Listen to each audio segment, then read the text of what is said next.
Diabetes বা মধুমেহ রোগ সম্বন্ধে আমরা সবাই জানি, যেখানে রক্ত শর্করা বা ব্লাড সুগার বেড়ে যায়।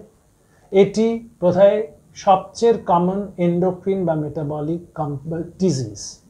এবং ডায়াবেটিসও অনেক প্রকারের হয়ে থাকে। টাইপ 1 বা জুভেনাইল ডায়াবেটিস, টাইপ 2 বা the garden variety of diabetes, যেটা আমরা সবসময় দেখে থাকি। আরও অন্যরকম প্রকারের ডায়াবেটিসও আছে। কিন্তু ডায়াবেটিস হওয়ার মূল কারণ হচ্ছে আমাদের ব্যাড লাইফস্টাইল। আমরা অত্যধিক জাঙ্ক ফুড সেবন করলে এবং কম কায়িক শ্রম করলে আমাদের স্থূলতা হতে পারে, ওবেসিটি হতে পারে, তার থেকে ডায়াবেটিস আসতে পারে।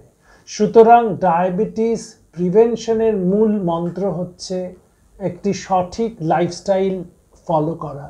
এবং ডায়াবেটিস যদি কারোর হয়ে থাকে, ডায়াবেটিস নিয়ন্ত্রণের চাবিকাঠি হচ্ছে শৃঙ্খলা। Discipline is the key to good diabetes management.